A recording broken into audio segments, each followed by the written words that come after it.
we've seen what Trump has done with Fulton County and the seizure of ballots.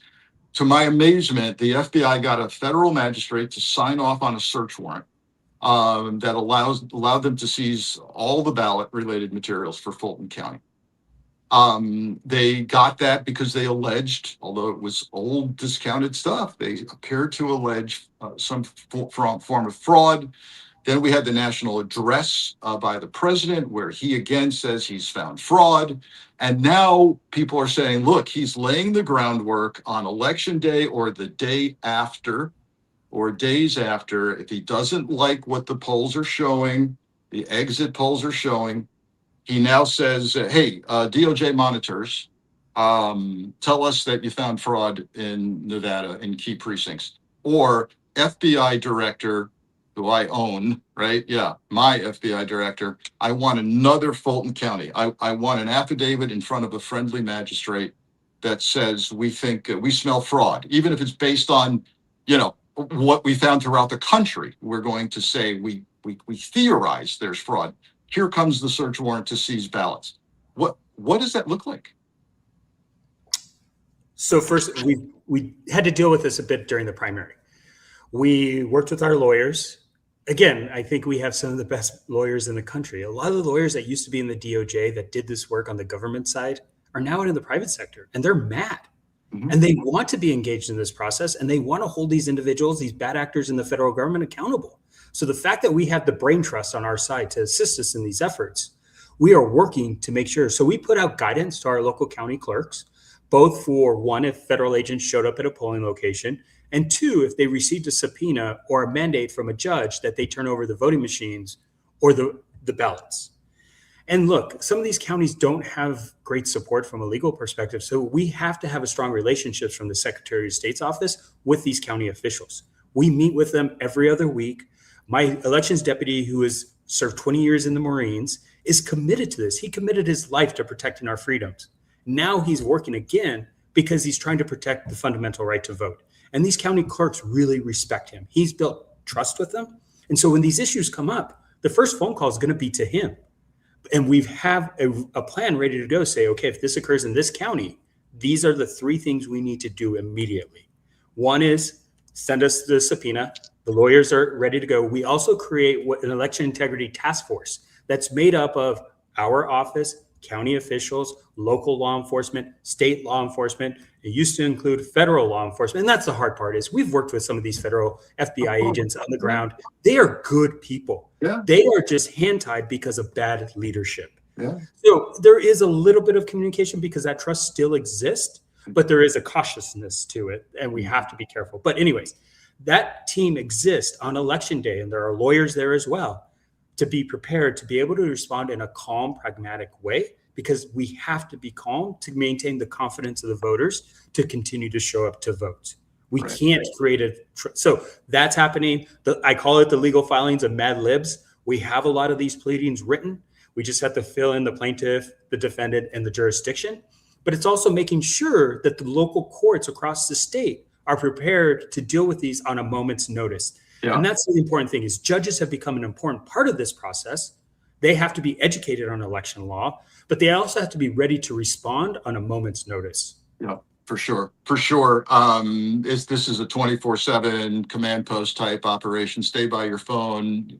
Absolutely. But it's also, too, again, it's local law enforcement is working with our sheriffs in these counties, especially our bigger counties, Washoe and Clark, to say, hey, if I pick up the phone and call you, here's are the steps we have to take to be able to manage this process.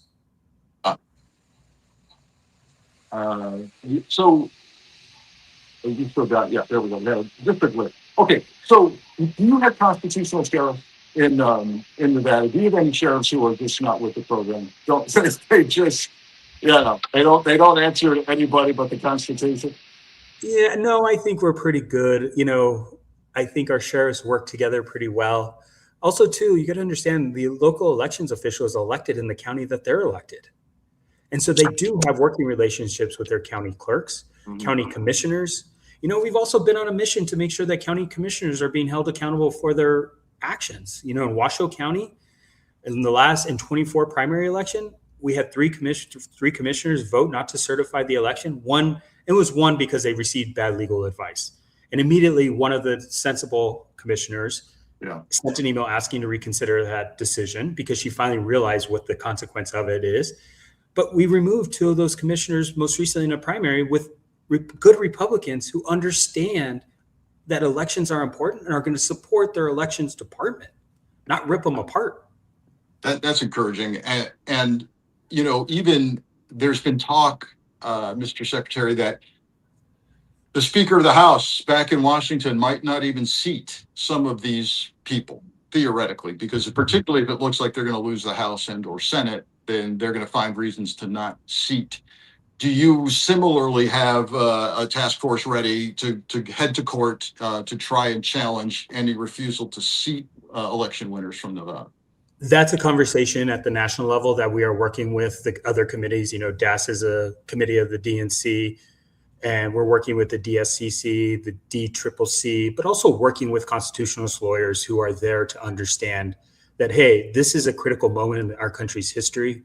Yeah. I have faith in our Supreme Court that they're going to make the right decision. They made the right decision in the Watson case most recently and how it impacted mail ballots. I sat in the hearing watching the justices debate this issue, ask the questions.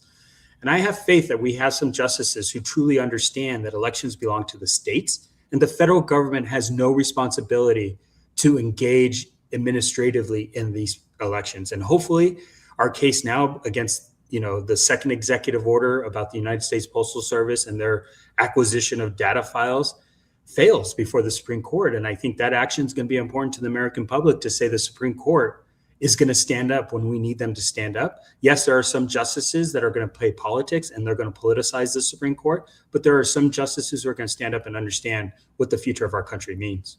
Yeah, I think so. I think it couldn't be more more clear constitutionally. I also think, and you referenced this, with decent Republicans, we're already seeing cracks in the MAGA armor, and this may well be the red line that can't be crossed, particularly in Nevada. If Republicans in power are going to pick up the phone and call Trump and go, "Hey, you're not doing this in my state. You're not doing it. It hurts me," as you said. I could lose my election because you've got this cockamamie idea. And the fact that our governor's race is really contested and you have a Republican incumbent, it's going to hurt him more than it's going to hurt anybody else. And I think he's smart enough to know that. Yeah, indeed. And we've talked about in the past, we talked about how, hey, Republican women many of them take their husbands' names when they marry. And now if you come in and go, you got to have a birth certificate with your current name on it, or your passport has to have your married name on it, and they don't, it hurts them even disproportionately so. Well, what's really interesting is the fact that the husbands are also upset about this because they don't want to see their wives have to stress or take on additional responsibility to participate in government. And the fact that married men are responding so strongly to this has been really fascinating. Yeah. Be careful what you ask for. You might get it, and it's gonna hurt you. So yeah, you mentioned another win yesterday with the appellate court in D.C. saying, yeah, we're upholding the lower court decision on the Postal Service not having a role in deciding who gets mail-in ballots. And I think the Supreme Court is very likely to uphold that as well.